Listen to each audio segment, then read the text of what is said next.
মহব্বত করব না।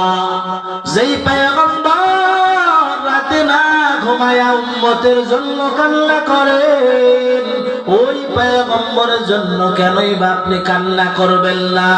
যেই পয়গম্বর আপনাকে এত পরিমাণ মহব্বত করেন, ওই পয়গম্বরকে কেনই বা মহব্বত করবেন না? পয়গম্বর আজ দুনিয়ার জমিনে নাই, তাহলে আপনি আমি পয়গম্বরকে কেমন করে মহব্বত করব? আল্লাহর নবী হাদিসে জানায়া দেন, মান আহাব্বা সুন্নতি ফাকাদ আহাব্বানি ওয়া মান আহাব্বানি কানা মাই ফিল জান্নাহ। আল্লাহর হাবিব জানায়া দেন, ও আমার উম্মতেরা ভালো করে শুনিয়া নাও, মান আহাব্বা সুন্নতি, যে উম্মত, যে আমার উম্মত আমার সুন্নতকে মহব্বত করলো, সে আমি নবীজিকেই মহব্বত করলো। আর আমি নবীকে যে মহব্বত করলো, ওই উম্মত আমি নবীর সঙ্গে জান্নাতে থাকবে। জোরে জোরে বলুন সুবহানাল্লাহ।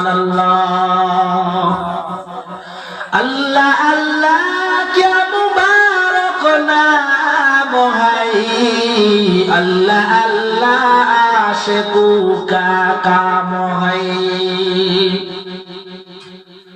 ए मुसलमान যুবক, আল্লাহর গোলাম ও গাঙ্গুরিয়ারা করমা,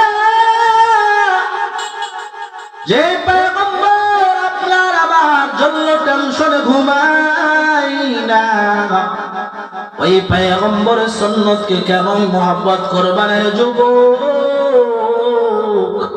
ও মুরব্বী বাবারা, কেনই বা পয়গম্বরের সুন্নতকে মহব্বত করবে না?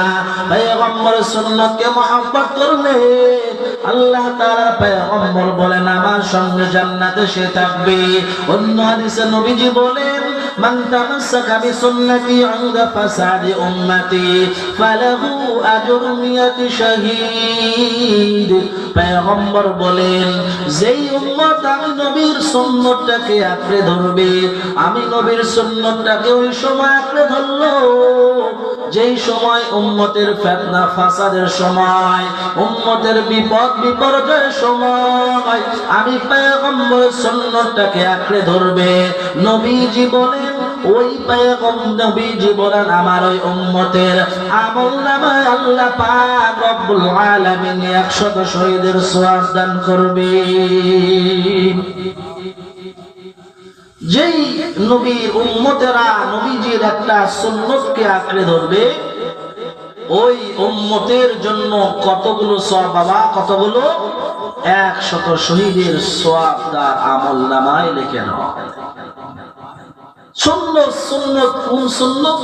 মেসওয়াক করা একটা সুন্নত, দস্তরখানে খানা খাওয়া সুন্নত, কেমনে আঙ্গুলের নখগুলো কাটবা শেখানো নবীজির সুন্নত, কেমনে রাস্তা পার হবা শেখানো পয়গম্বরের সুন্নত, কেমনে খানা খাবা শেখানো সুন্নত, কেমনে তুমি পোশাক পরিধান করবা শেখানো নবীজির সুন্নত, কেমনে ঘুমাইবা শেখানো নবীজির সুন্নত, কেমনে মানুষের সাথে কথা বলবা শেখানো পয়গম্বর সুন্নত, কেমনে তুমি চলাফেরা করবা শেখানো পয়গম্বরের সুন্নত, কেমনে সন্তানের সাথে কথা বলবা শেখানো পয়গম্বরের সুন্নত, কেমনে ছাত্রের সাথে কথা বলবা শেখানো পয়গম্বরের সুন্নত, কেমনে বিবির সঙ্গে কথা বলবা শেখানো পয়গম্বরের সুন্নত।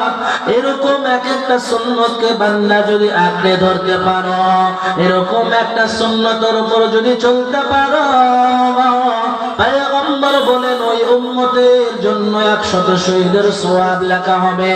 এ মুসলমান আল্লাহর গোলাম, শহীদ কারে বলা হয় আপনি কি জানেন? আল্লাহর পয়গম্বরের সাহাবী হামজা রাদিয়াল্লাহু তাআলা আনহু দ্বীনের জন্য শহীদ হয়েছিলেন। উহুদের ময়দানে কে যেন ছড়িয়ে দিল, আমাদের নবী আর দুনিয়ার জমিনে নাই, পয়গম্বর আর দুনিয়ার জমিনে নাই, পয়গম্বর শহীদ হয়ে গিয়েছেন উহুদের ময়দানে। হামজা রাদিয়াল্লাহু তাআলা আনহু ফরজ গোসল করার জন্য রওনা দিয়েছিলেন। এমন সময় কে যেন বলেন, এ আমাদের পয়গম্বর দুনিয়ার জমিনে নাই। হানজালা রাদিয়াল্লাহু তাআলা আনহু তাড়াতাড়ি করে বিবির কাছে চলে আসলেন। ও বিবি আমার, তাড়াতাড়ি আমারে তরবারি দাও, তরবারি দাও। বিবি ডাকতে বলে, স্বামী আমার, তরবারি কি করবেন, কি প্রয়োজন তরবারি? আপনার না ফরজ গোসল হইছে, গোসল না করে তরবারি নেওয়ার জন্য কেন চলে আসলেন? হানজালা ডাকতে বলে, বিবি আমার, কার জন্য আমি গোসল করব, কার জন্য গোসল করব? আমি শুনলাম আমার পয়গম্বর নাকি উহুদের ময়দানে শহীদ হয়ে গিয়েছেন।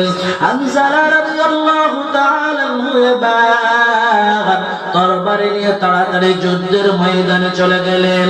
উহুদের ময়দানে যাওয়ার পর হানজালা রাদিয়াল্লাহু তাআলা আনহু অনেকগুলো কাফিরকে দুনিয়া থেকে বিদায় করে জাহান্নামে টিকিট দিয়ে পাঠিয়ে দিলেন।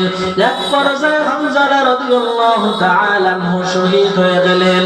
যুদ্ধ যখন শেষ, পয়গম্বর সাহাবা একরামদেরকে ডাক দিয়ে বললেন, ও আমার সাহাবারা, যাও যাও, আমার যে সমস্ত সাহাবীরা দ্বীনের মহব্বতে, আমি নবীর মহব্বতে, আল্লাহর মহব্বতে উহুদের ময়দানে এসে শহীদ হয়ে গেছেন, যাও আমার ওই সমস্ত সাহাবীদেরকে তোমরা গোসল না দিয়া সকলেরকে তোমরা জানাজা পড়ে দাফন করে দাও। এমন সময় একজন মহিলা দৌড়াইতে দৌড়াইতে আসো, পয়গম্বর দাঁড়ান, আপনি একটু দাঁড়ান, আমার স্বামীকে গোসল না দিয়ে জানাজা পড়াইবেন না, আমার স্বামীকে গোসল না দিয়ে জানাজা পড়াইবেন না, আমার স্বামীকে গোসল না করে দাফন করবেন না। পয়গম্বর ডাক দিয়ে বলেন, কে তুমি মা, কার কথা তুমি বলতেছো? লোকটা ডাক দিয়ে বলে, পয়গম্বর, আপনার প্রিয় সাহাবী আমি হলাম হানজালার স্ত্রী, আমার স্বামীর ফরজ গোসল হয়ে গিয়েছিল। এমন সময় আমার স্বামী ফরজ গোসল তরক করে আপনার মহব্বতে উহুদের ময়দানে যুদ্ধ করার জন্য চলে আসছেন। আমার স্বামী উহুদের ময়দানে শহীদ হয়ে গেছেন। পয়গম্বর এবার ডাক দিয়ে বলে, ও সাহাবারা, যাও, আমার সাহাবী হানজালারে তোমরা একটু গোসল দিয়ে দাও। এমন সময় জিবরিল আমিন ডাক দিয়ে বলে, পয়গম্বর দাঁড়ান, আপনার সাহাবী হানজালার গোসলের প্রয়োজন নাই। কেন গোসলের প্রয়োজন নাই? ও পয়গম্বর, যে হানজালা আপনার মহব্বতে উহুদের ময়দানে এসে শহীদ হয়ে গেছেন, আমার আল্লাহ ওই হানজালার উপরে এত পরিমাণ খুশি হয়ে গেছে, এত পরিমাণ খুশি, এত পরিমাণ খুশি, আমার আল্লাহ তাআলা রব্বুল আলামিন রহমতের ফেরেশতা দিয়ে জান্নাতের পানি দিয়ে হানজালারে গোসল করে দিয়েছেন। সুবহানাল্লাহ। একজন সাহাবী পরীক্ষা করার জন্য হানজালার কাছাকাছি চলে গেলেন। গিয়ে দেখেন সবে মাত্র হানজালা মাথা থেকে টপ টপ করে পানি পড়তেছে।